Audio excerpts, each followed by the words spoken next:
Thanks, listeners, for joining us today for Elko Live here on KELK. And it is a blustery day outside, but inside we have lots to talk about with Gail Rappa. She's our friend today, our guest and friend. She's from Great Basin College. She's the Humanities Center Coordinator.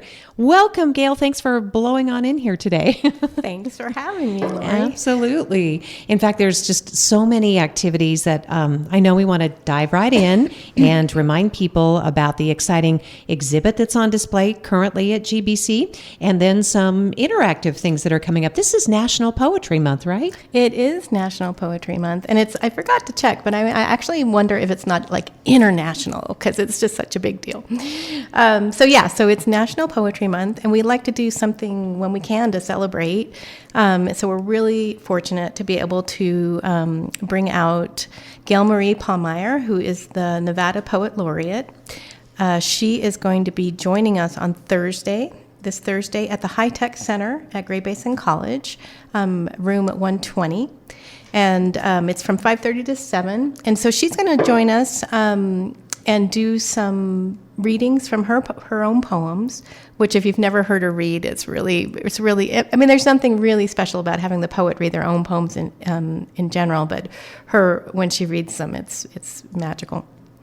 So she's going to do some readings, and then she is also going to talk to us about her signature project that she's doing as Nevada Poet Laureate, which is the Nevada Poetry Project.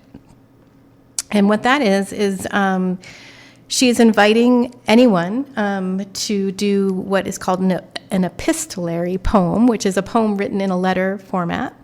And this is a wonderful way, I think, to get folks that don't feel like they maybe are poets or are comfortable with writing. If you sit down to write a letter, you have an automatic audience, right? You have somebody in mind who you're writing it to, and then you can just write to them. And so it's about kind of a letter to Nevada, or a letter to somebody telling them about your experience of living in Nevada or what you love about Nevada, and that's kind of the theme of it. So she's gonna talk a little bit about that, and then she's gonna lead us in a short writing exercise to kind of jumpstart us for folks who want to kind of just experiment with that. Well, that is fantastic. Gail Marie is so generous, and she is our Nevada Poet Laureate, Gail. And this is a program that has a lot of important sponsors and is supported locally as well by Great Basin College and the National Endowment for the Humanities. So far and wide, people really care about poetry. Yeah, absolutely. We're also really lucky to be joined by the Ben Johnsons, which is one of our newer professors, Stephen Herlichka, in our humanities department at GBC. He and his wife Kim have a band, and they call themselves a literary band. So they integrate poetry and literature with their music, and he plays the guitar and she plays the drums. So they're going to have a short set to open the evening, and then Gail Marie will go into her program part of it, and then they're going to end the program with some more music and poetry. So that's really exciting, and I've not heard them yet, so I'm super excited. Oh, they are so much fun. They lived here. Both of them are from here, and then they were off in Southern Nevada for some time.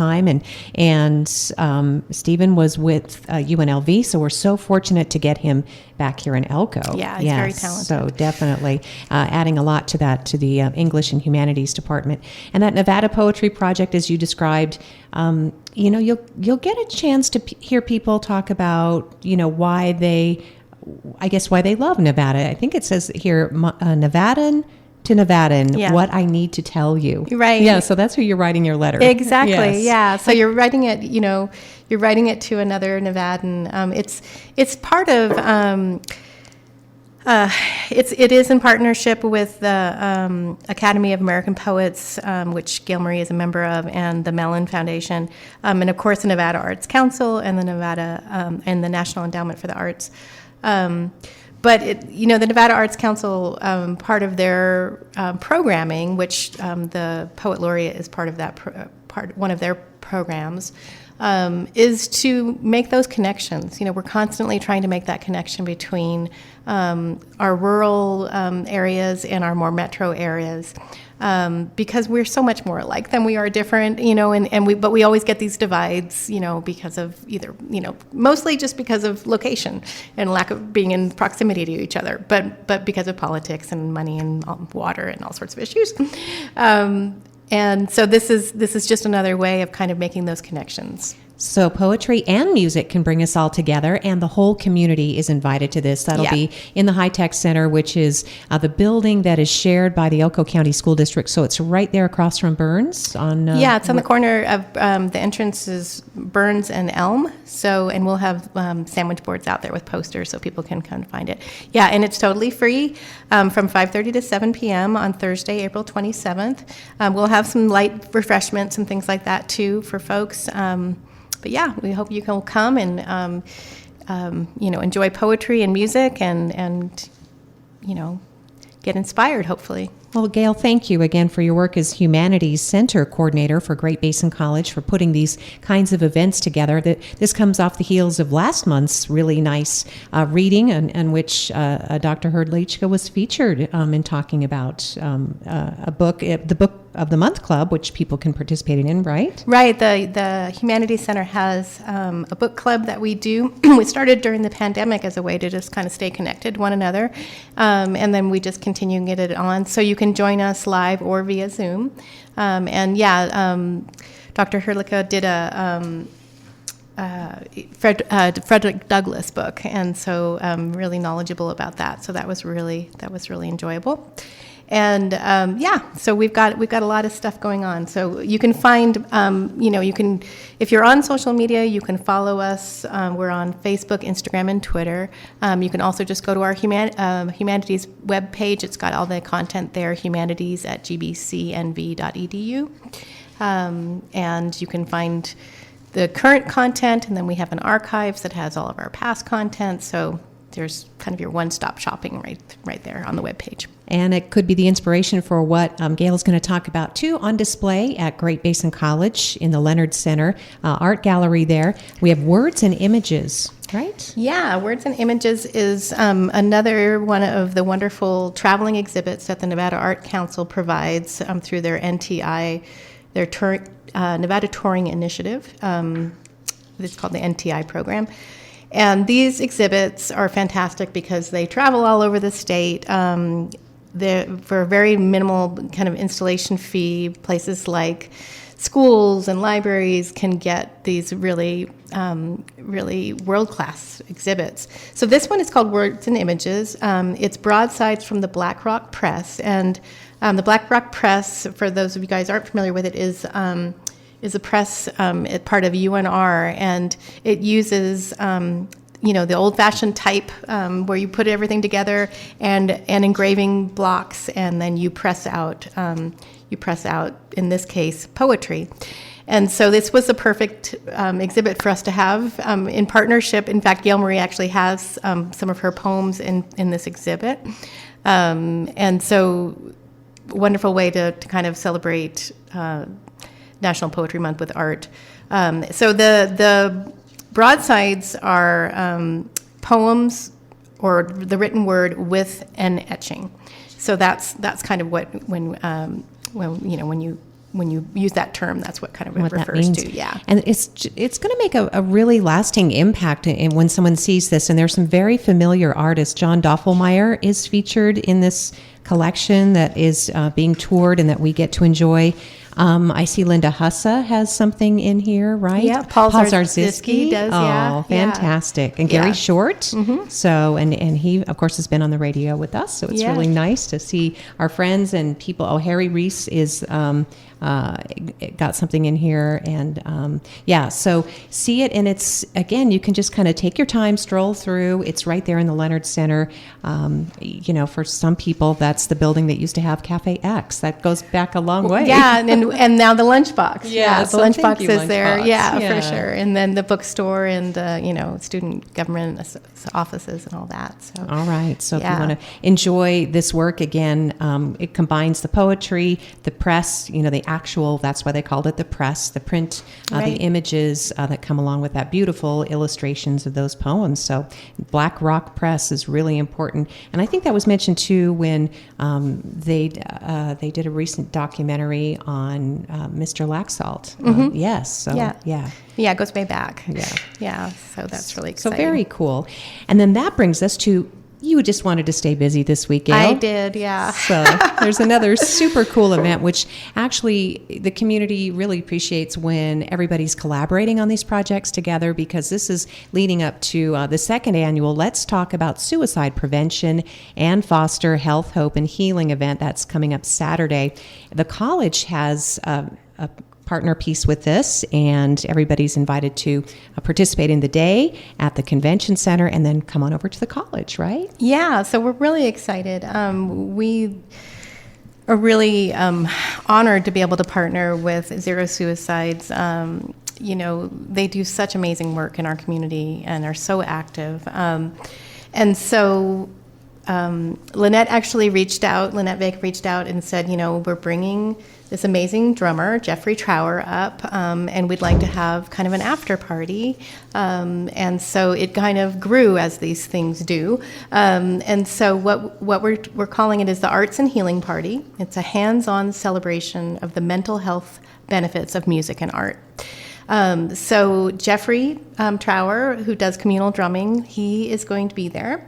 He's going to be joined by Jeremiah Jones, who is a Shoshone drummer. And he joined us for our Joy Harjo event, and that was really wonderful. It was really powerful. If you watch the video of that event on our YouTube, you can see and hear the drumming that Jeremiah did. It's really wonderful. And then we're going to have hands-on art stations, so folks can actually just do little things. We've got watercolors, we've got origami. Our ceramics club is doing they made little ceramic things that you can glaze, and then they'll fire them for you, and you can come back and pick them up. There'll be simple jewelry projects, little rock painting kind of things.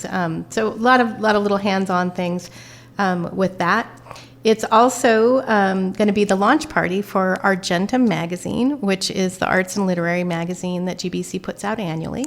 So that's really cool. So that there'll be people will be able to pick those up at that time too. And then the ceramics studio is doing, in addition to having their free hands-on thing, they're doing a little fundraiser.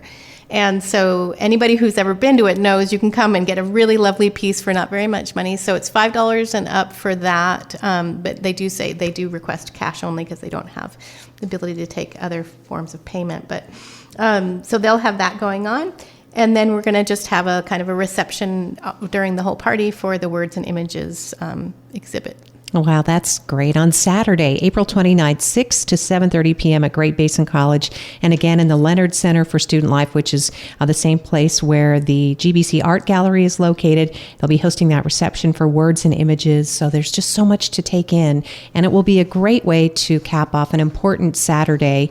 Again, the keynote speaker for the Zero Suicides event is Haley DeGrieve, and she's a TED Talk speaker. She has her own nonprofit, which is called the Gray Matters Collective, as you described, Gail. And I know Jeffrey was looking for some drummers to help him, I think, with his, I don't know if he found everybody he needed. Yeah, I'm not sure, but I know that, Okay. if you follow Zero Suicides on Facebook, they had done a post that, Jeffrey was looking for some local drummers to help out, because I want to say, I don't want to misquote it, but I want to say he's bringing like 600 drums or something crazy. It's between 3 and 6. I could have got the number wrong, but it's a lot of drums. Yeah, that's a lot of drums. Yeah, and he's Wow. going to be doing, assemblies with the schools and things like that. So we're super excited.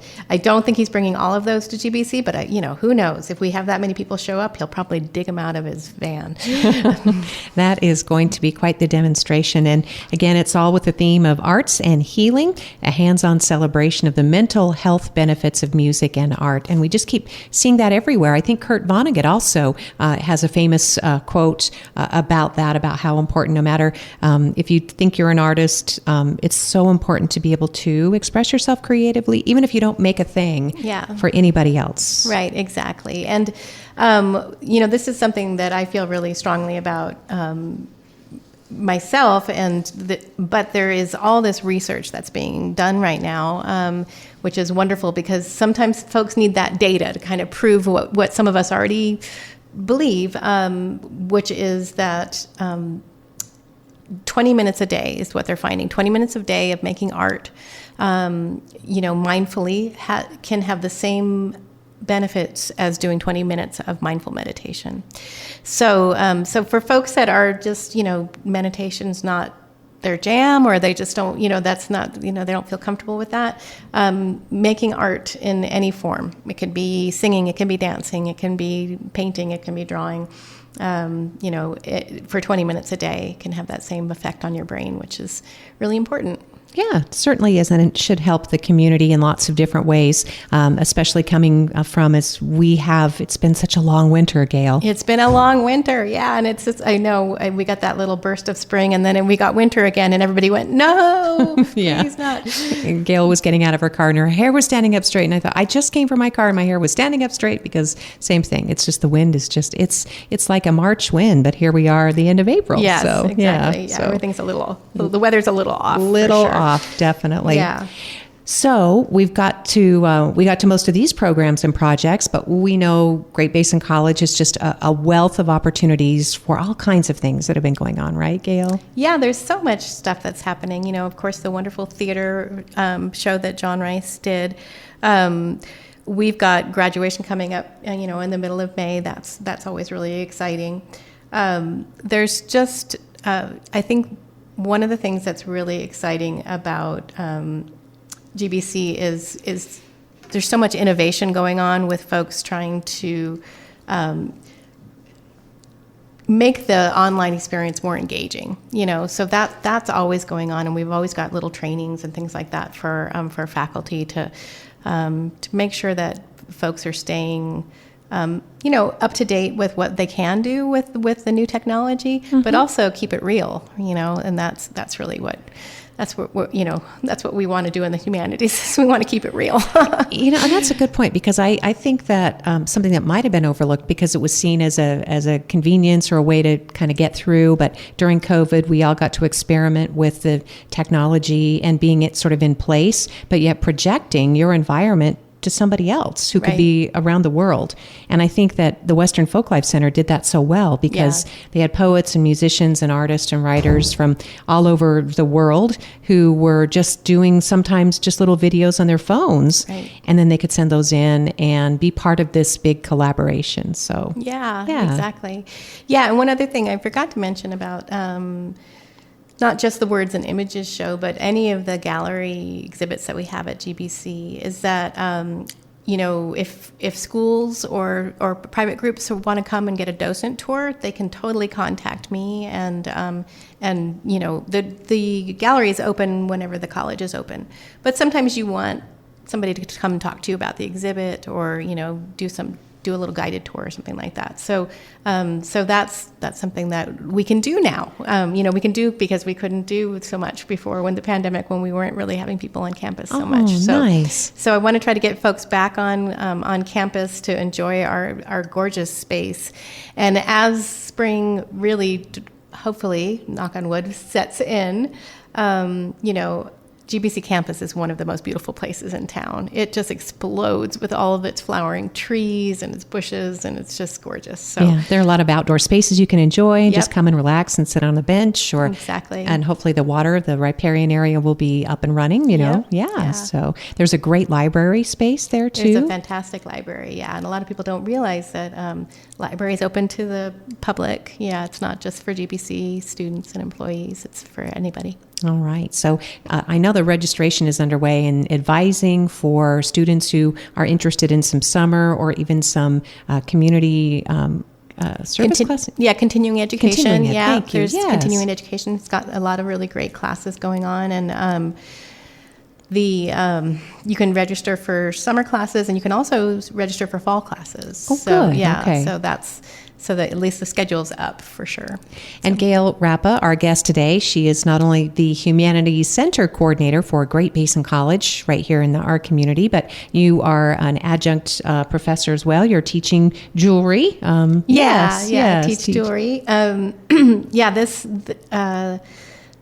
The last couple of semesters I've been teaching it through continuing education because it just works better with my humanities schedule. But yeah, so the class that we have going on right now is a fun mix between beginners and advanced, and that's always keeps me on my toes. And it's great. Everybody's making wonderful things, and we'll have probably photos to show of all that at the end of the semester. Oh, that's nice. And there is usually, in addition to these visiting art exhibits, there are usually student art exhibits. And I mean, the point is that the humanities are alive and well. It's an important part of the campus, the college campus experience.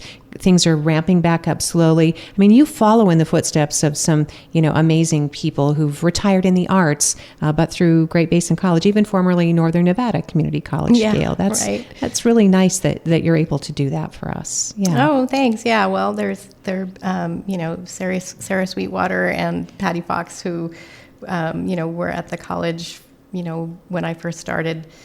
They definitely both made such an impact and left a legacy. And, there's a lot of changes that have happened, since I first started, where certainly we weren't, nobody knew what online was. But it's a kind of a both and, right? We can do both. We can do both. Yes. We can do live and we can do online, and we can provide the arts and humanities through both formats. I'm wondering, did you know, there's Amy Fleming? Yeah. Yep, and Kristen Orr, Yeah, right? yeah. They've all either taught or taken classes or in jewelry. Yeah. Yeah, so that's really neat. Yeah. Anything else that's going on at either Great Basin College, or I know that you and your husband Ron, both being artists, there's a lot of art that's usually, trying to ramp things back up either in Tuscarora, Society Hall. Yeah. It's been a long winter out there too, really so long. so if I put on another hat, so the Tuscarora Pottery School has got some workshops going. I didn't bring a flyer for that. I should have brought one. But yeah, so there's if you go to Tuscarora Pottery School on their webpage, there are some courses that are listed. So they have a Sager Fire workshop with Terry Shepard, and it is Sager Fire is where you basically you build a small kiln within a large kiln, so you kind of create a little atmosphere where you can control, or have a little bit more control of what happens as far as, what happens to the pots. But then you just throw all sorts of combustibles in there and you get some really gorgeous effects. So so he's kind of an expert at that. He does some gorgeous work. So he's teaching a workshop at the Pottery School in Tuscarora. And then there's the normal 2-week session, which is a great intensive for anybody who wants to learn how to throw pots, wants to learn how to work on the wheel, and they can take it from total beginners, that you will leave having made a bunch of wonderful pieces that have been fired and glazed. And again, this is in keeping with that theme of, mental health, exercise, creativity Right. as an expression. So you don't have to just be a student starting out in life. You can be an older person who's just said, I've always wanted to do that. Don't we get a lot of people like that? We get a lot of people like that, yeah. And I think, I think a lot of people, especially when they retire, they think, okay, what do I want to do now that my time is my own? And many of them do turn to doing something in the arts, and something in the creative fields. I guess the thing that's what I find through years of teaching is they wish they had started sooner, and that's what I always want to encourage people is that don't wait until you have enough time, just make a little bit of time. Like I said, 20 minutes a day, just make a little time. So that you are, strengthening that muscle, so that when you do have more time, that muscle is, primed and ready to go.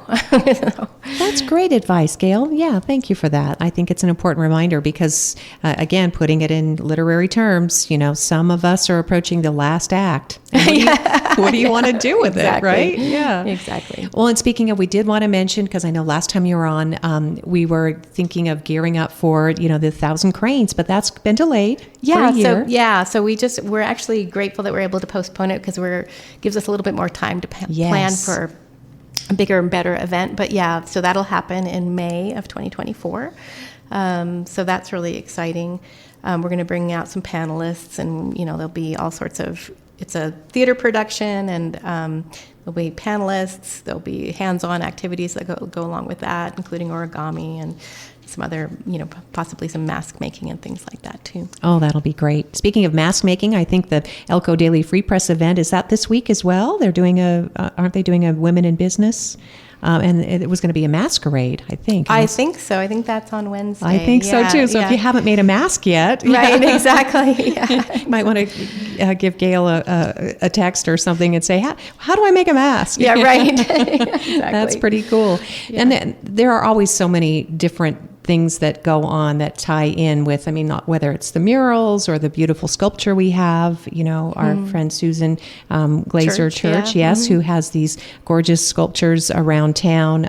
I think there are more murals planned, if we can find lots more wall space, right? Yeah, no, it's great. It's a wonderful addition. And again, anytime we can get art in everyday life, that is, so important because not everybody's going to come to a gallery. Not everybody's going to go to a museum, but, everybody's got to go to the grocery store, and everybody's got to go to the gas station. So, if we've got art out, public art is so important for that. Well, that's a great way to put it too, that, that maybe could count as part of your 20 minutes of art. Just take 5 minutes and stop and study a mural as you're shopping downtown. Absolutely. Yeah, have a cup of coffee.